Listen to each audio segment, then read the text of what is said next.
what's your name and what brings you here today? My name is Will Thompson, and I'm here because I'm a scientist, and I'm concerned about what the UW's doing, not only just in science, but the fact that they brought, or are thinking about bringing, the mutated Spanish flu to the populous Seattle area, and they're going to work on it here with monkeys. So I thought I'd come out today and try to make people in Seattle a little bit more aware of what's going on in this nondescript building right next to the, as you can see here, huge population buildings, apartment complex here.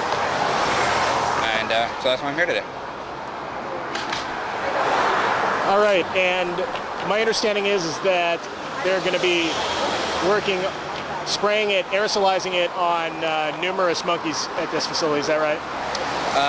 I'm not sure about the details about aerosolizing. I know that they're planning on infecting several strains of mutated 1918 pandemic flu. I guess the idea is to work on vaccines and the effectiveness of vaccines that are currently here. And I guess the assumption is that by mutating it, they won't make it any more dangerous than it already is.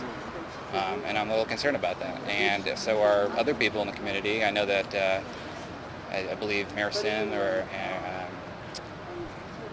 Greg Nichols and Sims have, and a couple other community activists have already asked for community or civilian oversight on these biosafety level labs, and they have resisted the input of the community, which isn't surprising. It happens all over science. And so I'm not here to make people more aware, so they might get more involved. All right, and you said that you are a scientist yourself?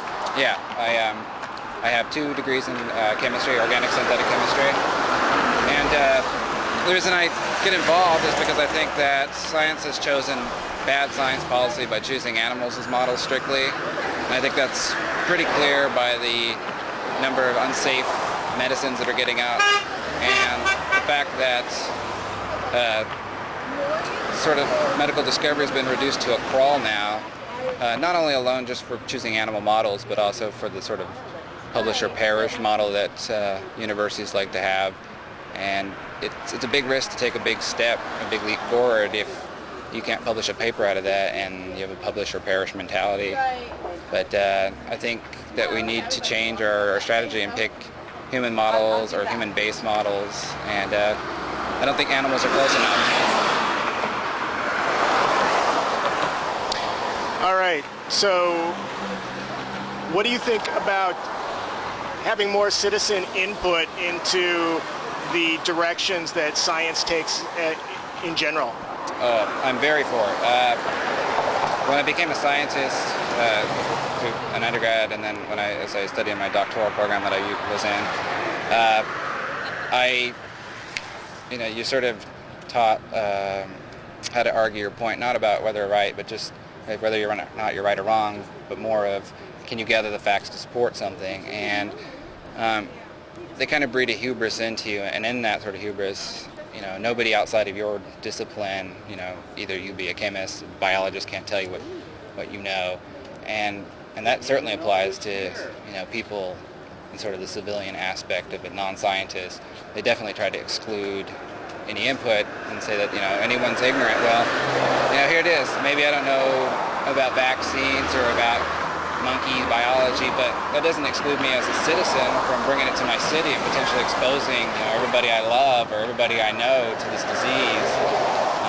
Even if you assure me that all sorts of safeguards are taken, I think that the community needs to be vigilant and needs to be involved. Makes for better science, I think.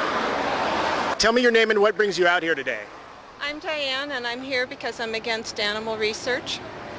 I think it's cruel, and I think that we're throwing our money away on animal experimentation.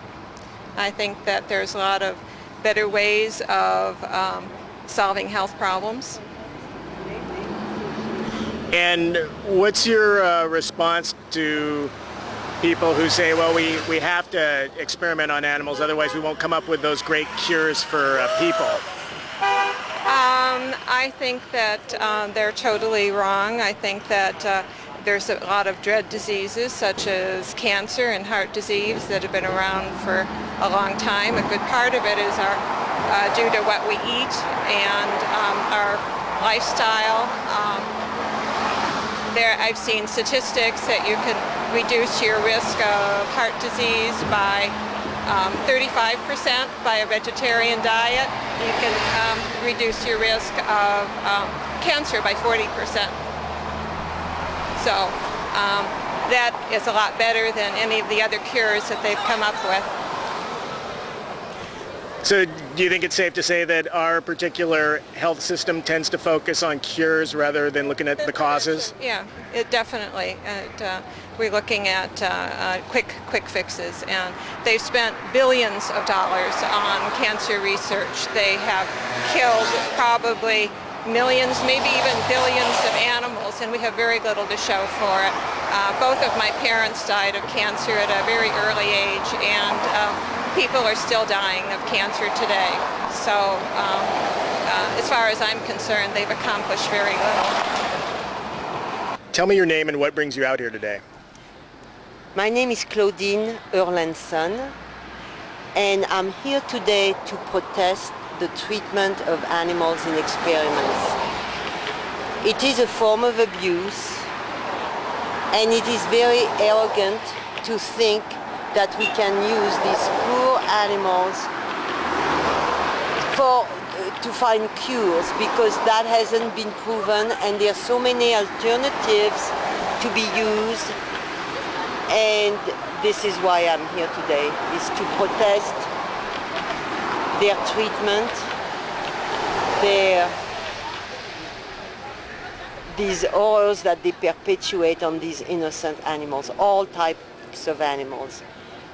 And I will stay here as long as it takes. What's your response to the people that say that if we don't do these experiments on animals, we won't come up with cures for the diseases that ail humans? I disagree with that. On the contrary, there's been many mistakes made because they tested on animals and they say, oh yes, it's working, and people have died because of that, or with medication that have killed people. So I don't believe in that. There's been too many accidents of that type. Do you think Western science needs to include citizens and the concept of democracy within it more? I'm sorry, could you repeat the question? Yeah, do you think Western science would be helped by having more inclusion of what citizens desire, and like in terms of the directions it takes? Oh yes, indeed, of course, and again, we should have our say to where healthcare goes, and alternatives, and many more inspections, and not give in to, in my opinion, these huge, for example, pharmaceutical companies, and they are drug dealers.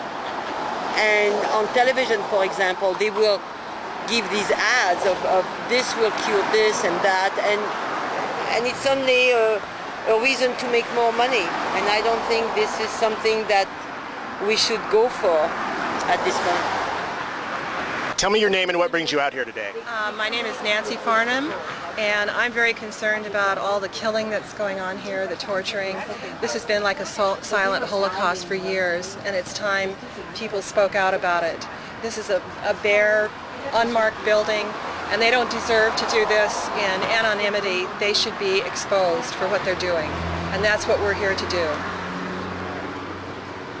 All right, and what is your response to people that say, well, we got to do these experiments on these animals, otherwise we won't come up with cures for people? They've done so many tests to show that these experiments are not applicable in real science on people. It simply isn't valid, and they've shown that. They have computer models that work much better, and all of this continued killing is just to keep themselves in business. What is it doing there? And we're trying to stop it. And it's a pretty good turnout today. Are you surprised by that? No, I'm not at all. People are getting very, very worried about this, and they're willing to become activists more and more. people realize that public education is expanding, and people are learning that this has to stop.